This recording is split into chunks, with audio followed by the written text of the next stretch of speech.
والسابقون الأولون من المهاجرين والأنصار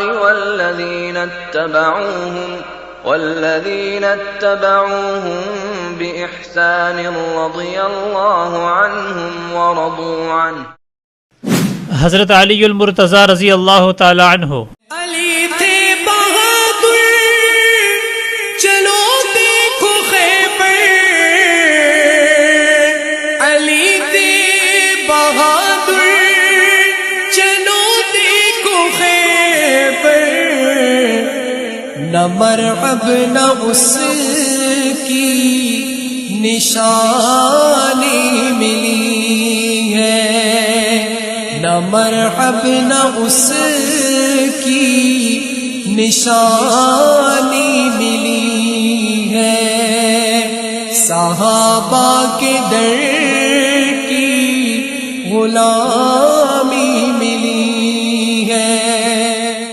خلیفہ چہارم، داماد رسول، فاتح خیبر، حضرت علی المرتضی رضی اللہ تعالی عنہ.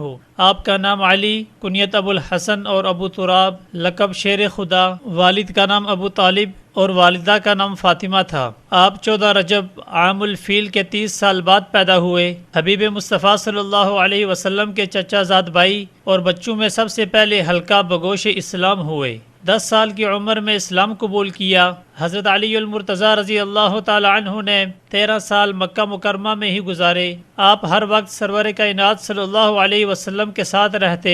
سفر میں حضور صلی اللہ علیہ وسلم کی رفاقت کا بھی شرف حاصل ہوتا تھا. نبی اکرم صلی اللہ علیہ وسلم خود ان کو قرآن پاک کی تعلیم دیتے. آپ کاتب وحی بھی رہے. بچپن سے لے کر حبیب مصطفیٰ صلی اللہ علیہ وسلم کی وفات تک مکمل 30 سال خدمت و رفاقت میں بسر کیے. بخاری و مسلم کی روایت کے مطابق سعد بن ابی وقاص رضی اللہ تعالی عنہ سے روایت ہے کہ حضور صلی اللہ علیہ وسلم نے حضرت علی رضی اللہ تعالی عنہ سے فرمایا کہ تم میری طرف سے اس مرتبے پر ہو جس مرتبے پر حضرت ہارون علیہ السلام حضرت موسیٰ علیہ السلام کی طرف سے تھے، مگر میرے بعد کوئی نبی نہیں. ترمذی شریف میں حضرت عبداللہ بن عمر رضی اللہ تعالی عنہما سے روایت ہے کہ رسول اللہ صلی اللہ علیہ وسلم نے ہجرت کے بعد مدینہ منورہ میں آ کر اپنے اصحاب کے درمیان مواخات قائم فرمائی، یعنی صحابہ کرام رضوان اللہ تعالی علیہم اجمعین میں سے ہر ایک کو دوسرے کا بھائی بنایا. تو حضرت علی رضی اللہ تعالی عنہ آپ کی خدمت میں حاضر ہوئے.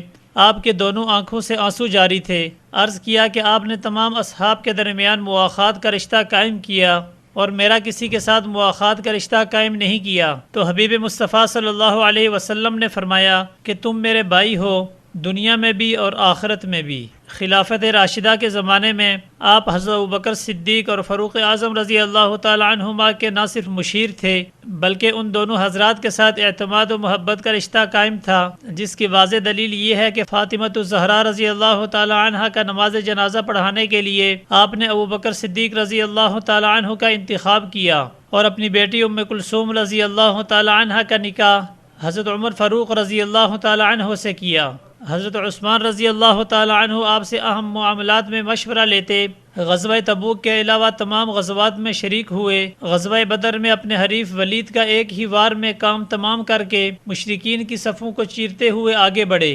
ہر مارکے میں آپ نے شجاعت و بہادری اور فداکاری کا لوہا منوایا. خندق و حنین اور خیبر میں اپنی جرأت و بہادری کے خوب جوہر دکھلائے. آپ کا نکاح حبیب مصطفیٰ صلی اللہ علیہ وسلم کی پیاری بیٹی حضرت فاطمہ رضی اللہ تعالی عنہ سے کیا گیا. آپ کی زندگی نہایت فقیرانہ و زہدانہ تھی. حضرت عثمان رضی اللہ تعالی عنہ کی شہادت کے بعد آپ مسلمانوں کے چوتھے خلیفہ نامزد ہوئے. 5 سال خلافت کے عظیم منصب پر فائز رہے. وسعت خلافت 22 لاکھ مربع میل تھی. عبد الرحمن ابن ملجم نے جامع مسجد کوفہ میں 17 رمضان المبارک 40 ہجری صبح کے وقت نیزے کے ذریعے وار کیا جس سے آپ شدید زخمی ہو گئے. 3 روز بعد 63 سال کی عمر میں جام شہادت نوش فرمایا. حسنین کریمین اور عبداللہ بن جعفر طیار رضوان اللہ تعالی علیہم اجمعین نے آپ کو غسل دیا اور فرزند ارجمند حضرت حسن رضی اللہ تعالی عنہ نے نماز جنازہ پڑھائی اور کوفہ کے اندر دارالامارہ میں آپ کی قبر ہے.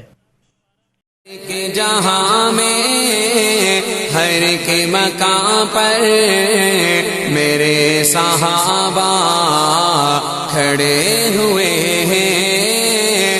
ہر ایک جہاں میں ہر ایک مقام پر میرے صحابہ کھڑے ہوئے ہیں.